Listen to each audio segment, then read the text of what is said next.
Bismillahirrahmanirrahim.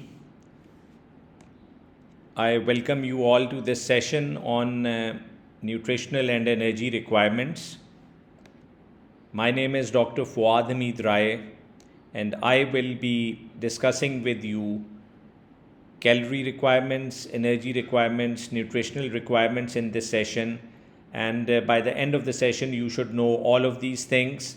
And at the end, I will also discuss the role of iron and iodine for maintenance of good health.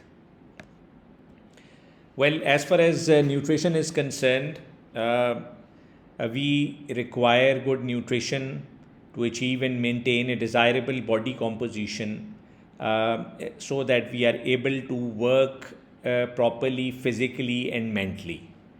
And balancing energy intake with energy expenditure is necessary for a desirable body weight.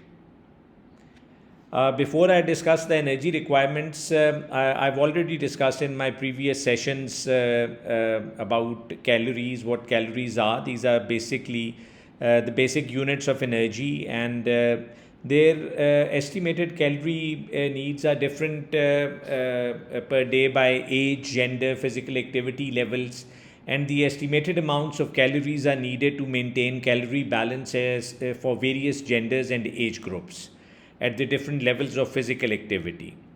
You can see in this table the estimated calorie requirements or the energy requirements at different age groups. According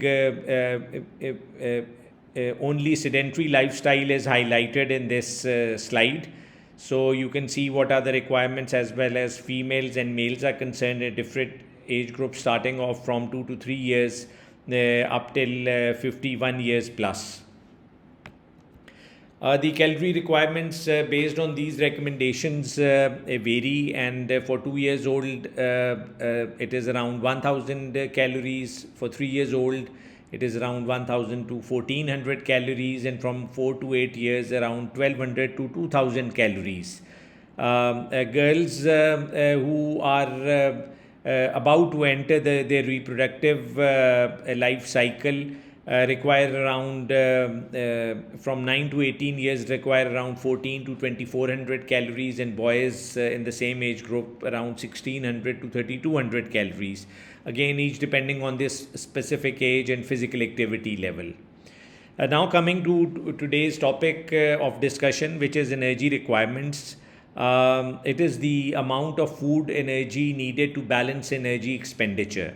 So if we have spending more energy, we require more food, and it has to be balanced in order to maintain the body size, body composition, and level of necessary and desirable physical activity consistent with long-term good health. As far as different age groups are concerned, the different energy requirements are different. In children and pregnant and lactating women, it includes the energy needs associated with the deposition of tissues or secretion of milk at rates consistent with good health. I would say the two standard deviation value is not added to the average requirement. This is because of energy intake and expenditure of an individual are finely balanced, and any surplus energy consumption will be stored as fat, and a continuous excess of intake will lead to obesity. Adults and even growing children are known to adapt either intake to suit their output or output to suit intake over a very wide range. We do not have a proper understanding of the lower limit of adaptation. And broadly, the total energy requirement of an individual is made up of normally three components. The first is the energy required for basal metabolism. This is about 1 kilocalories per hour for every 1 kg of body weight for an adult. The second is energy required for daily activities such as walking, sitting, standing, dressing, climbing stairs, etc. And finally, the third is the energy expenditure for occupational work. This is further classified as light work, a person who is working in an office, then moderate work and heavy work, and manual physical labor requires the most energy requirement. As far as these three components which I have discussed, the first component is nearly the same for all individuals for basal metabolism, and it is the later two components that vary depending upon the type of activities. The procedures for calculating total energy expenditure are given by the World Health Organization Expert Committee, a report on energy and protein requirements. Then again highlighting the same things, why do we need energy? We need energy for the following: for maintaining the basal metabolism, for metabolic response to food, for physical activity. It could be light, it could be moderate, it could be heavy physical activity. Then for growth from birth onwards, and this decreases with age.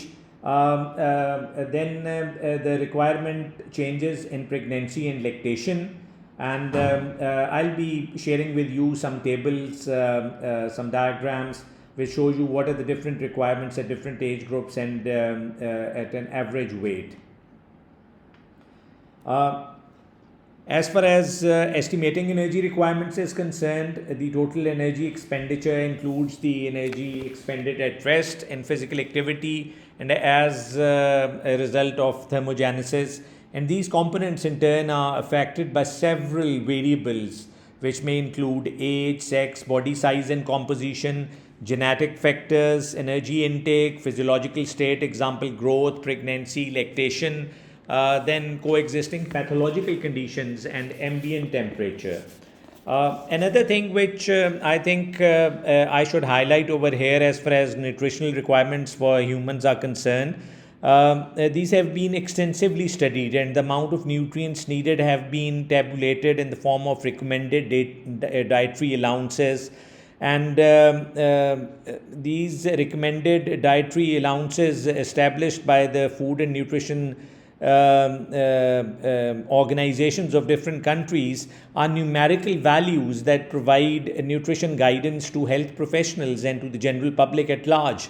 And as far as the recommended daily allowances are concerned, they have several limitations as well. Like recommended dietary allowances are aimed at preventing nutritional deficiencies, but they don't prevent diseases. And further, recommended daily allowances being recommendations for healthy population groups do not cover nutritional needs that have been altered by disease, stress, chronic use of drugs, diet, drug and food nutrient interactions. And these also have not been established for all essential nutrients. And the dietary standards, regardless of the name, are the average daily amounts of essential nutrients estimated on the basis of available scientific knowledge to be sufficiently high to meet the physiological needs of practically all healthy persons in a group with specified characteristics.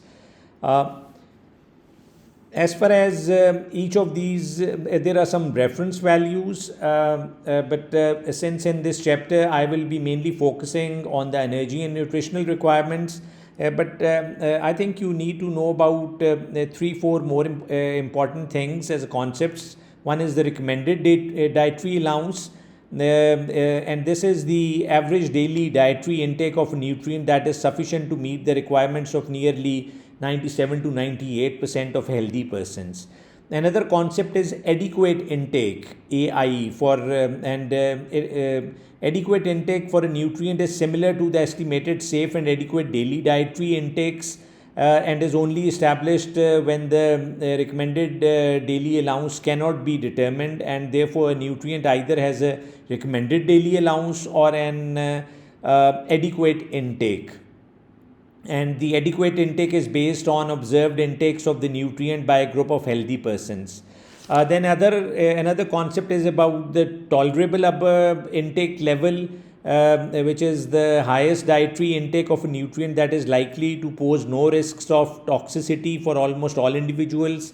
As intake above the upper limit increases, risk increases. For example, vitamin D, if taken in large amounts, can be harmful. And then estimated average requirements is also a concept which you should know, is the amount of a nutrient that is estimated to meet the requirements of half of the healthy individuals in the population. And these vary according to geographical conditions and body structures.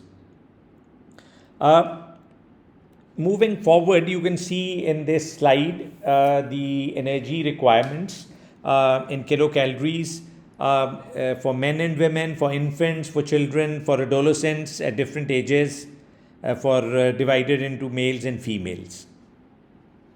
You can go through it later on as well.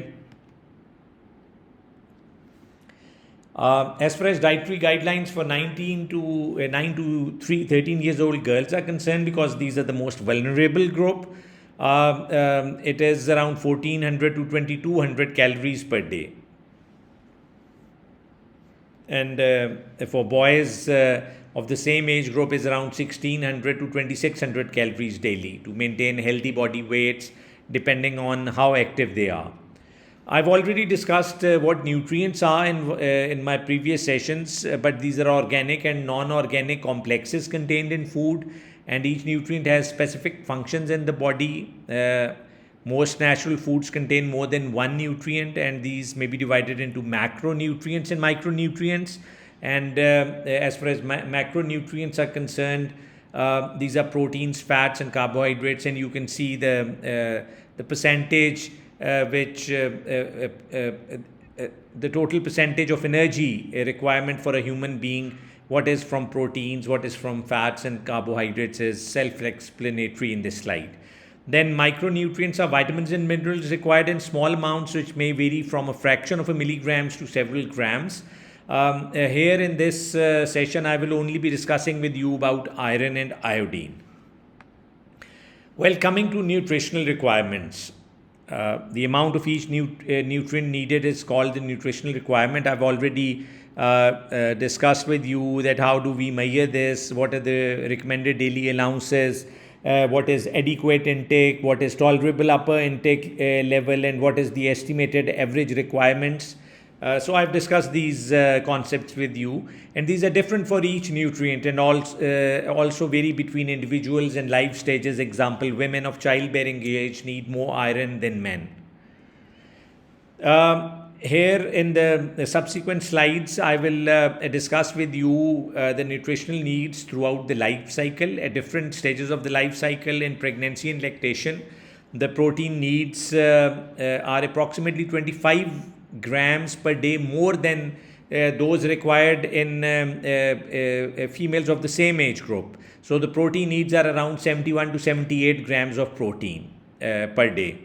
The carbohydrate needs also increase. An addition of 175 grams per day of carbohydrates is needed than the usual intake. And as far as the fat needs are concerned, the consumption of fat is 33% among pregnant women, and an additional 300 calories is required in the first trimester, around additional 340 calories per day in the second trimester, around 450 to 500 additional calories are required in the third trimester of pregnancy. As far as infancy and childhood is concerned, the highest need of proteins is during infancy and childhood. With progressing age, this requirement decreases. In infants and children, it's around 2.2 grams per day from birth up to 6 months, and later on start decreasing. As far as carbohydrate needs are concerned, mother's milk is the main diet of the infant and is a source of carbohydrates. Even if formula milk is used in certain conditions where mother milk is not available, even that fulfills the carbohydrate needs, and the energy requirements increase with growth. And fat needs, there is no exact recommended intake of fat for the infants, and the breast milk contains around about 55% calories from fat, which is sufficient intake. And calories required during infancy and childhood are around 80 to 120 calories per kg of body weight. You can see in this a picture in this slide that how progressively the requirements increase. But as far as proteins are concerned, this requirement is more in infancy and childhood, but decreases with age.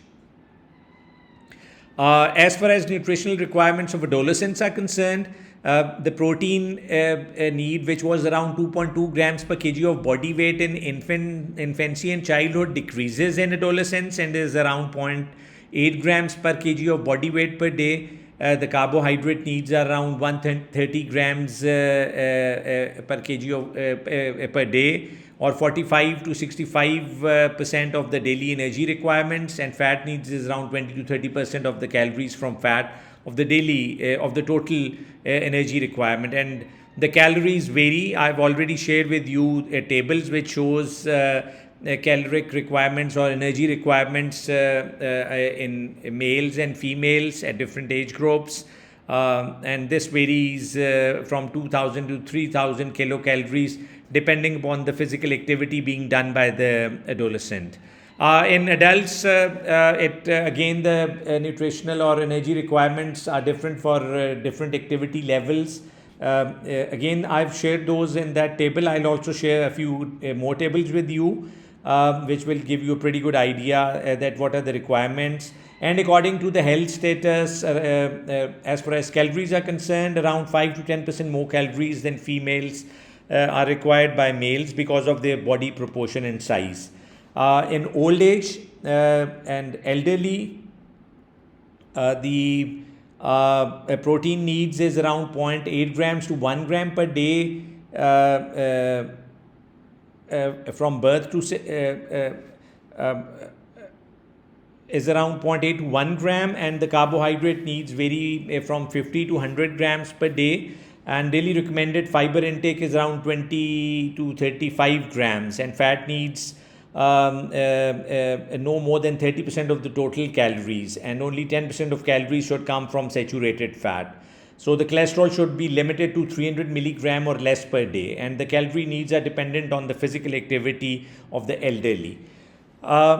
This table gives you a summary of the recommended dietary allowances for energy, protein, fat and minerals for people of the subcontinent, which includes the people from Pakistan, India, Afghanistan, Bangladesh.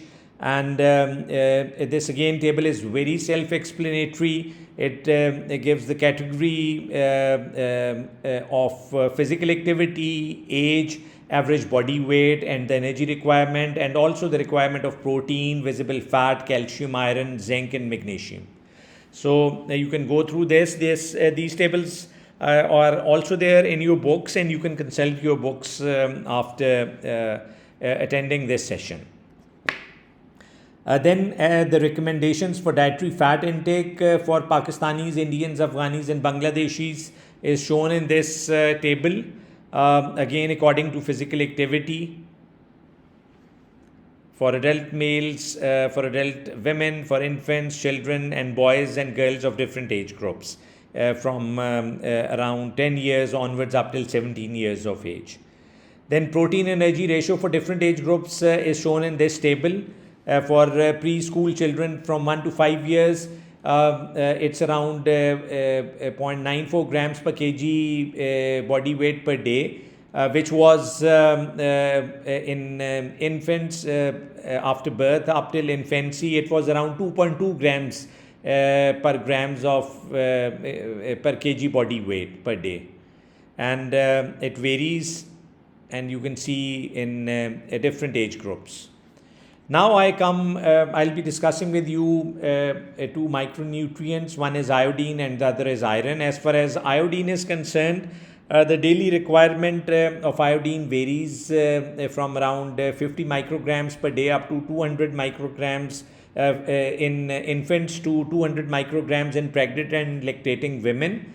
And a lot of iodine deficiency disorders used to be seen in this part of the world, but now with iodization of salt, with mass communication and with training of human resource and iodine monitoring, this iodine deficiency disorders have started to reduce, and the prevalence of iodine deficiency disorders is on the decline now. One of the major iodine deficiency disorders which was seen was goiter, and especially it was seen in those areas where the soil was deficient in iodine and where iodine supplementation was required, but it was not being done. However, it has to be kept in mind that if it is iodization is above the estimated average requirement or the above the tolerable upper intake level, it may cause increased incidence of thyrotoxicosis or lymphocytic thyroiditis. In this table, you can see the spectrum of iodine deficiency disorders in approximate order of increasing severity. The first is goiter of different grades 1, 2, 3 in multinodular, and then there is hypothyroidism of varying combinations of clinical signs depending on age of onset, duration, and severity. Then iodine deficiency also causes subnormal intelligence, delayed motor milestones, mental deficiency, hearing defects, speech defects, and all of these are of variable severity according to iodine deficiency. Then those who are deficient in iodine may have strabismus or squint, which could be unilateral or bilateral. There could be nystagmus. There could be spasticity, which could be extrapyramidal, muscle weakness in legs, arms, trunk. There could be neuromuscular weakness. According to severity, this could be spastic dysplasia, spastic quadriplegia. Then there is endemic cretinism seen in areas where there is iodine deficiency, which is hypothyroid cretinism, neurological cretinism, and it also affects pregnant women, causing intrauterine deaths, causing spontaneous abortion and miscarriages. So the burden of disease is quite high because of iodine deficiency diseases, and as I discussed with you in the previous slide, we need to do iodization of salt, mass communication, training of human resource, so that we can overcome this iodine deficiency. As far as the health benefits of iodine are concerned, it helps regulating metabolism, supporting the thyroid gland, strengthens the immune system, supports the reproductive system, can help in treating fibrocystic diseases, it sustains cognitive ability, protects against radiation, regulates many hormones, helps fighting pathogens, and protects against cancer. Iodine deficiency diseases, I've already highlighted a few. These are a little more. Iodine deficiency may cause tiredness, insomnia, depression, hair loss, enlarged thyroid gland, and goiter.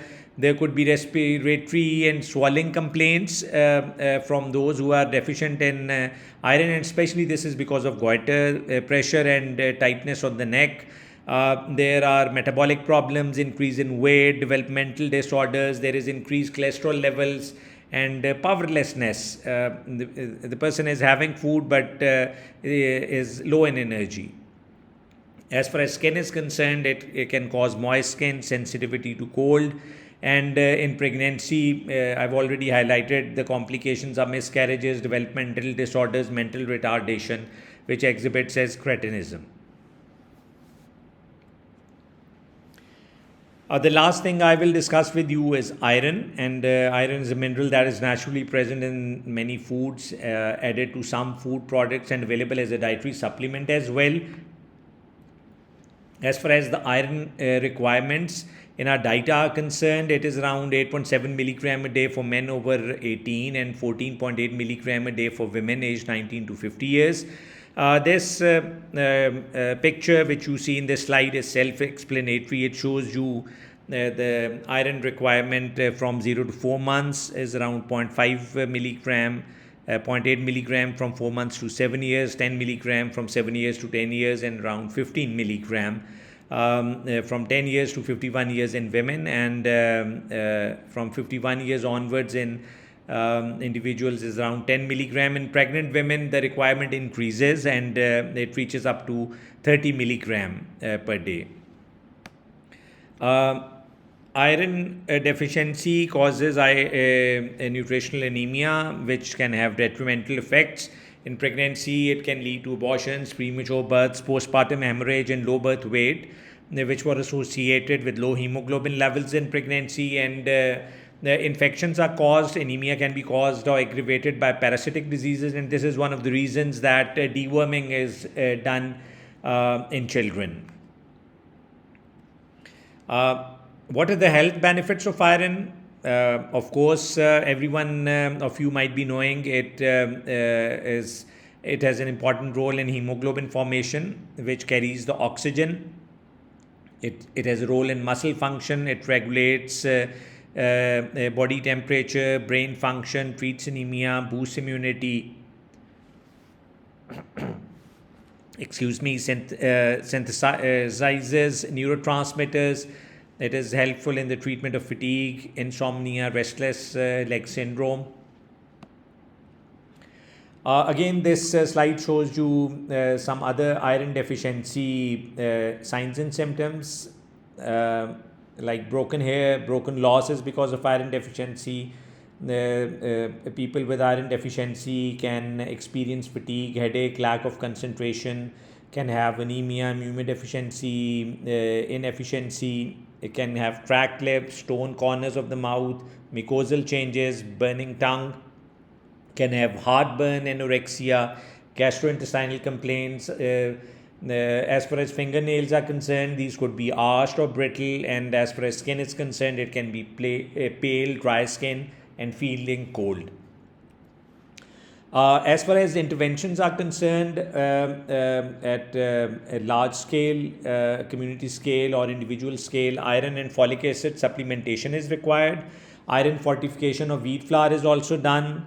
And then other strategies can be employed, like changing dietary habits, control of parasites in nutrition education. And I've already highlighted that in addition to control of parasites, deworming of children is also done to prevent anemia. In this slide, you can see the cutoff points for the diagnosis of anemia. This slide is self-explanatory. I don't need to explain it. Then the requirement of iron for different age groups is shown in this slide. For adult men of an average body weight, what is the iron required in milligram that should be absorbed daily through diet or through additional supplementation. So this slide is also self-explanatory. I end today's session saying that the best is to take iron-rich foods like liver, spinach, red meat, pumpkin seeds, and other things which are rich in iron. And taking supplements should only be considered if there is iron deficiency. With this, I end today's session. I thank you all for attending this session. If you have any questions, you're most welcome to call me, to SMS me, to send me a WhatsApp message on my number, or to email me. Thank you so much. I wish you all the best. Have a nice day. Allah Hafiz and take care.